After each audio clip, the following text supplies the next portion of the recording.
हाँ जी, क्या हाल है? जय जवाहर श्रोता हूँ, क्या हाल है आपके? मैं तो अच्छा हूँ, आप बताएं आप कैसे? तो लास्ट ब्लॉग के बाद से 4, 5, 6, 7 दिन मेरे ख्याल से गैप हो गया, क्योंकि बुखार हो गया था मुझे। उसके बाद मतलब बुखार हो गया था, तो हम ना अभिषेक भैया ने प्लान किया था कि दंतेवाड़ा हम जाने वाले हैं वहाँ का महोत्सव कवर करने के लिए, बट मैं जा नहीं पाया। एन मोमेंट पे बुखार हो गया, इसलिए 7 बजे जाने का प्लान था। तो मैं 6 बजे नहा धो के तैयार हो गया, समझ रहे हो? 6 बजे मैं उठ के तैयार हो गया, फिर 7 बजे पैकिंग करके जैसे मैं निकलने वाला था ना, तभी ऐसे थोड़ा सा फीवर चढ़ गया और वॉमिटिंग सी होने लगी, तो फिर जा नहीं पाया मैं। और फिर सोचा कि अगले दिन चले जाते हैं, तो अगले दिन बुखार ऐसा था कि पता नहीं यार बुखार के साथ ये क्या सीन होता है कि तुम नॉर्मली ना ऐसे बहुत खुश रहते हो कि यार दुनिया में मुझे कभी कुछ नहीं हो सकता, फिर जैसे ही बुखार हिट करता है तुमको ना, तो तब तुमको समझ में आता है कि तुम्हारी औकात क्या है। कि जो तुम बोलते हो ना कि मम्मी के बिना मैं सब कुछ कर लूँगा, फिर माँ याद आती है। तो मेरा वही चल रहा था कि मम्मी ये कर दो, मम्मी वो कर दो। एक फनी इंसिडेंट ये हो रहा था ना कि मुझे भूख नहीं लग रही है, मतलब मुझे भूख लग रही है बट मैं कुछ खा नहीं पा रहा हूँ। तो मुझे जब भी भूख लगती थी मैं मम्मी को बोलता कि मम्मी भूख लग गई, कुछ बना दो। मम्मी बना के लेके आती थी, फिर मैं बोल रहा हूँ उनको कि नहीं नहीं खाना है। तो ये सब चल रहा था। उसके बाद मन भी नहीं कर रहा था ब्लॉग करने का, क्योंकि जब तुम खुद पॉजिटिव नहीं हो तो तुम पॉजिटिविटी स्प्रेड कैसे करोगे ना। अब देखो दुनिया इतनी मनुष्य है, ठीक है, तुम भी परेशान हो, मैं भी परेशान हूँ, तो मैं भी आके अगर अपनी परेशानी की बात करूँ तो क्या मतलब, तुम वीडियो क्यों देखोगे, है ना? वैसे भी बहुत कम लोग देखते हैं, बट जितने भी देखते काफ़ी। तो इसीलिए फाइनली अब मैं पॉजिटिव फील कर रहा हूँ, तो मैंने सोचा कि वीडियो बनाना शुरू करते हैं। मुझे नहीं पता कि ये ब्लॉग कितना दूर जाएगा, क्या क्या शूट करेंगे इसमें, बट देखते हैं क्या क्या प्लान्स हैं, क्या क्या होता है, क्या क्या नहीं होता है। और दूसरा रीज़न मेरी पॉजिटिविटी का ये है कि मैं आया हूँ अभी बस्तर कैफ़े। तो बस्तर कैफ़े मेरे को बहुत पीसफुल लगता है। जगदलपुर में अगर मैं होता हूँ तो मैं आना पसंद करता हूँ यहाँ पे, क्योंकि जनरली यहाँ पे ना शोर नहीं है। जैसे नॉर्मल कैफ़ेज़ जो है ना, वहाँ पे लोग आते हैं, तो मैं बेइज्जती नहीं कर रहा हूँ, ठीक है, मैं कह रहा हूँ कि यहाँ पे लोग आते हैं, लोग शांति से रहते हैं, अपना काम करते हैं। तो यहाँ पे बैठने के लिए भी जगह है सही, और इतना पीसफुल है ना जगह। ये देखो इतना सुंदर एम्बियंस है यहाँ का, इतना प्यारा एम्बियंस है, और इतना अच्छा और इतना शांत जगह है ना कि वो कुत्ता भी इतने आराम से सो रहा है, सपने देख रहा है, कोई डिस्टर्ब करने वाला नहीं है उसको, उस बच्चे को छोड़ के।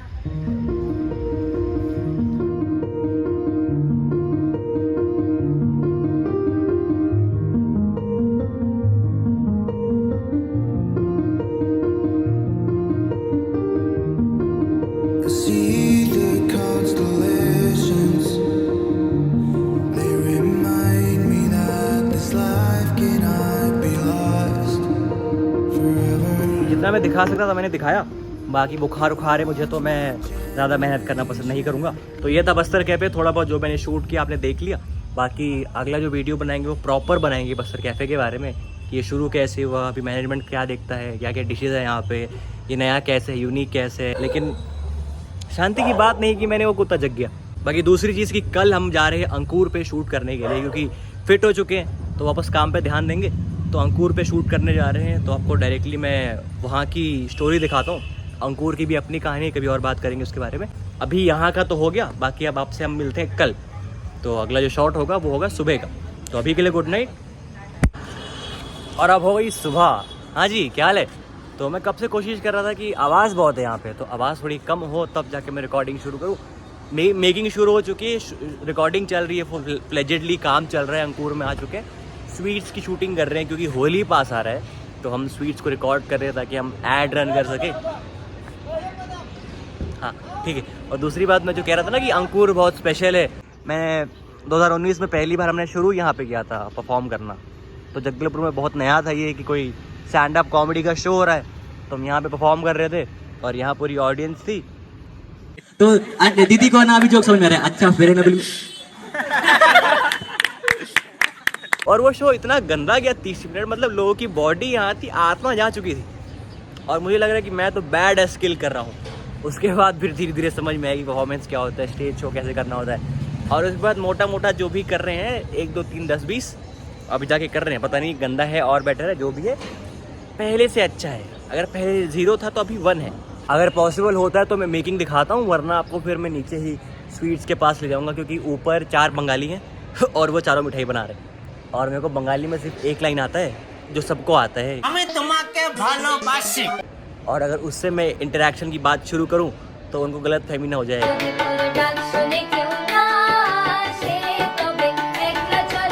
आई don't want to give them some bad hints, so that is why I am not going upstairs. बाकी देखते हैं जितना पॉसिबल हो पाएगा, I will try to show you guys. But see, ये एक चीज़ है, पता है, मैं ना गाइस नहीं बोलता। गाइस बोलना ज़रूरी है ब्लॉगिंग में, तभी ब्लॉगर बोलते हैं। तो आपसे कोशिश करेंगे कि हम हर जगह गाइस घुसाएं ज़बरदस्ती। Please like, share and subscribe my video, guys. तो हे गाइस, अब हम जाने वाले हैं शूट के लिए।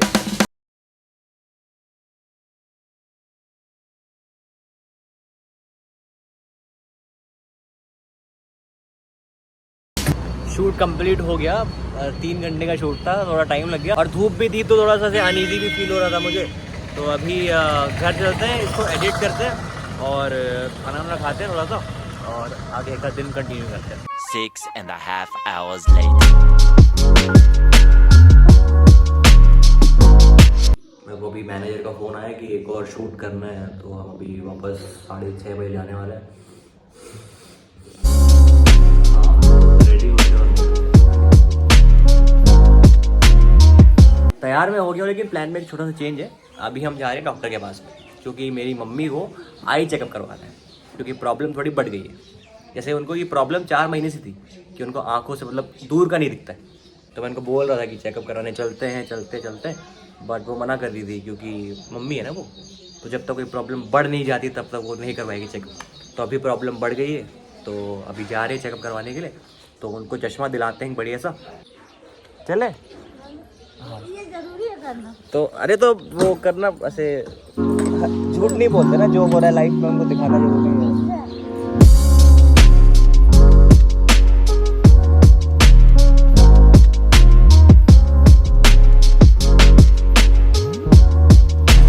मैं सोच रहा हूँ कि मैं भी एक चश्मा ले लूँ, बट बहुत ज़्यादा गाली पड़ेगी, तो मैं ये थॉट को अवॉइड कर रहा हूँ।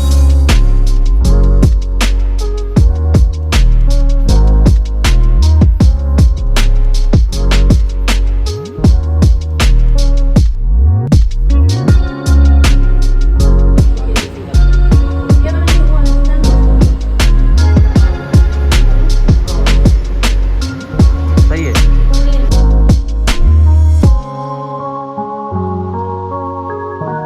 थोड़ा दिख रहा है, ठीक दिख रहा है।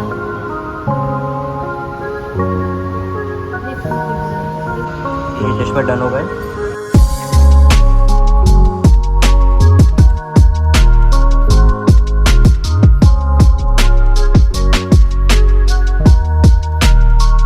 आकांक्षा आ गया हूँ मैं, अभी जाते हैं थोड़ी देर में शूट के लिए। बाकी यार ये जगह कितनी खूबसूरत है, मतलब बेस्ट प्लेस। अगर तुम्हारे पास, तुम अगर फॉर्चुनेट इनफ हो, तुम्हारे पास तुम्हारी बेटर हाफ है, साला ये दुख का खत्म नहीं होता बे। को क्या ही मतलब इन सब चीज़ों से। हम तो काम करने हैं, अपना काम करते हैं जाके। यार ये वो मूवीज़ में वो हॉरर रूम्स होते हैं, ऐसे नहीं लग रहा कि अभी कोई भागते हुए निकलेगा यहाँ से और वो भागते हुए आगे जाएगा, वैसे। देखिए बच्चा नॉर्मली रो रहा है, फिर भी फट जाएगी सुन के। हाँ, तो ये है सुंदर सा रूम यहाँ का। इससे पहले मैं शूट कर लेता हूँ, उसके बाद मैं आपसे बताऊँ, ठीक है? चलो बाय।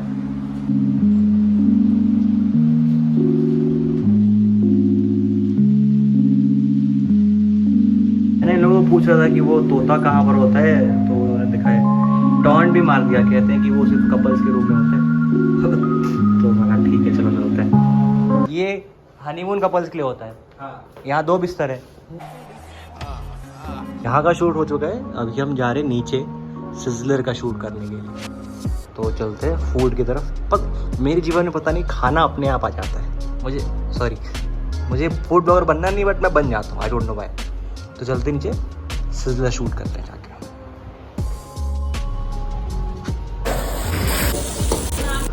शूट की सबसे गंदी बात ये होती है कि तुम्हारे हाथ में खाना है और तुम खा नहीं सकते, क्योंकि शूट करना है। ठीक है, करते हैं।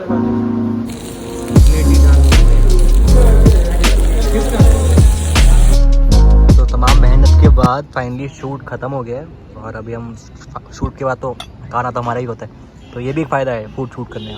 तो खाना खा रहे हैं हम इस प्यारी सी एम्बियंस के साथ में। बाकी आज के ब्लॉग के लिए हम इतना ही रखते हैं। बहुत बहुत शुक्रिया मेरी कहानी का हिस्सा बनने के लिए। बाकी हम कल जाने वाले हैं, कहाँ जा रहे हैं? दंतेवाड़ा। जी हम दंतेवाड़ा। अभिषेक भैया कल कॉल किए, क्या कहते तेरा तबीयत ठीक हो गया है तो वापस आ जा। तो कल हम मोस्ट प्रोबेबली जाने वाले हैं, तो हम उसका व्लॉग शूट करेंगे, तो एक और महोत्सव के बारे में बात करेंगे, ठीक है। तो वो व्लॉग कल होगा। बाकी इस व्लॉग के लिए इतना ही। बहुत बहुत शुक्रिया मेरी कहानी का हिस्सा बनने के लिए। अपना ध्यान रखें, क्योंकि और तो कोई नहीं रखने वाला। फिर और कैसे हो, खाना ना खा लिया? का पैसा काटेंगे, गाना भी हर जगह काटने की बात करता है।